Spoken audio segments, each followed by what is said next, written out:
I want to introduce you to my favorite mod pack as of late. All the Mods 10. It has a few of my favorite mods: Farmer's Delight and its add-ons, Create, Mine Colonies, Oh the Biomes We've Gone, the Macaw mods, and so many more that I enjoy. This is the mod pack I will be using for my forever world. This world has got to have some ground rules though. Number 1, I am not speedrunning. I want to enjoy this mod pack as intended, which means I'm going to be taking things slow and not worry about grinding out the best gear right away. I also found less enjoyment in recent Let's Plays. They tend to move too quick for me to process anything, and it's just not fun watching them skip over the little parts. No outside help. This means no tutorials, no guides, and no grabbing blueprints from websites. I'm a little guilty of that, which is why I want to try and do this on my own. No hardcore mode. I tend to die a lot, meaning I don't want to worry about saying goodbye to a world 5 seconds after I spawn in it, especially if I find it beautiful.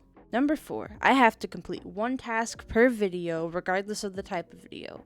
Whether I'm just reading a Reddit story, ranting about my interest, or just vibing, I must complete a single task. And don't worry, I have a really long list. I would love to show you how I got here, but sadly my power went out. Thankfully, I have not progressed much though. But here's my best attempt at recreating it through drawings. Ooh, a wizard tower. Oh, a small camp. Oh god, it's attacking.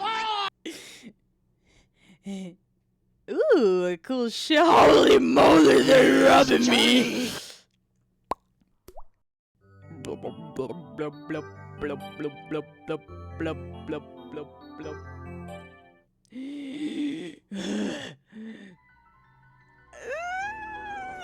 Still following me. Oh hey look, this place looks really pretty. I think I'm gonna build here. Anywho, that's basically what happened, and now I'm building this house. So while I'm building up my house, let's talk a bit about who I am. Just as a small repeat from the last video, I am a 20-year-old future college student living in the Pacific Northwest. I love nature, photography, doing art, and of course, as you already know, I love dragons. I currently live with my very amazing boyfriend who I play games and take care of our daughter with. However, just as some clarification, she is a fuzzy 4-legged baby, not a 2-legged one. Wrapping back around though to my interests and hobbies, I would like to talk a bit about them. Speaking of my art, I have been doing it for a very long time. I have been drawing for as long as I can remember. Whether it was an art class, school project, or just me on my own time, I would absolutely love doing it. I started animating at 12 years old, and obviously it wasn't going to be the best, but it was proving that I could do something over nothing. Over time, like most artists do, they improve. I like to think I've improved so much, yet I still look for techniques and other ways that may help me get better. I also like to write stories, and ended up making my first book with a friend. We spent our late nights after school on a Google Doc for just a few hours writing together. It was our little secret, and we enjoyed it so much. Looking back at the story itself now as an adult, I'm a bit shocked. We were not scared of sensitive themes. However, I do feel in some ways the writing can be lacking. Not to say it was bad, just saying I didn't know the most advanced writing techniques back then. I plan on working to make a version of the story where a certain part of the story stays unchanged and the gods don't intervene to fix things. I want to turn it into a darker story, something more gritty and horror-like, although it would technically be my first time writing something like this, so I'm being a bit slow with the progress. Maybe in the future I can read my stories to you guys. I think at this point, everyone has at least one song they really like, or one genre that just sticks with them for the rest of their life. For me, that seems to be rock, nu metal, angst, and the one that seems to shock a lot of people, it's gonna be Vocaloid. I was never really into Vocaloid until I heard Bring It On by Giga. It was my first Vocaloid song, but that's what really got me into it. A few of my other favorite Vocaloid songs include Tio by Omoy, Hibana by Deco27, I hope I pronounced it right, The Noise of Rain, albeit I actually prefer the cover by Namiran. Some of my favorite artists are 3 Days Grace, Skillet, Will Stetson, System of the Down, The Living Tombstone, Mindless Self-Indulgence, and Kikuo. Quite the diverse lineup of favorite artists, but it's my diverse lineup of favorite artists that I will continue to enjoy for as long as I can. I believe in the last video I mentioned I quite enjoy singing, that I also used to do covers of songs, but I unfortunately never posted them because I was made to believe I wasn't good enough by my mother. Every talent show I was denied because my mom said I wasn't good enough, that they would laugh, and I would get embarrassed. It took me a very long time to get over it, but since then, I like to say my voice has greatly improved. I am completely self-trained, but that doesn't stop me from thinking I sound like a lawnmower every now and again. I believe a little bit ago I mentioned one of my hobbies being photography. Photography has been something I've been doing since I've had the ability to take photos, and thus I also grew fond of nature-based photos. Anything from scenery, plants, animals, natural landmarks, you name it, I probably would enjoy taking a photo of it. I have taken so many photos. I can't really decide which ones are truly my favorite, but whether it's this bad photo of Mount Rainier and its other Pacific Northwest mountains, or this photo of the stream that I took while I was going camping with my uncles, all photos to me are associated with a certain memory, good or bad. I do, however, want to talk about a few of those photos, because a few of them have my favorite things in them, like these photos of my favorite flowers. They are the Scarlet Pimpernel, I think I pronounced that right, and then the orange daylily. Then there's this other photo of my favorite bird, which is a red-winged blackbird.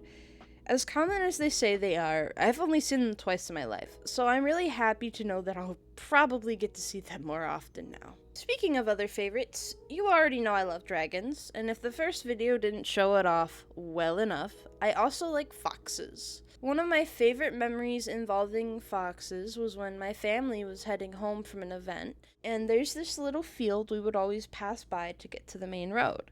It was filled to the brim with orange daylilies, or what I believe to be orange daylilies, but there were 2 little foxes just playing and running around and having fun. At least I assume they were. Even if I did only see it for a brief moment, I loved every second of it.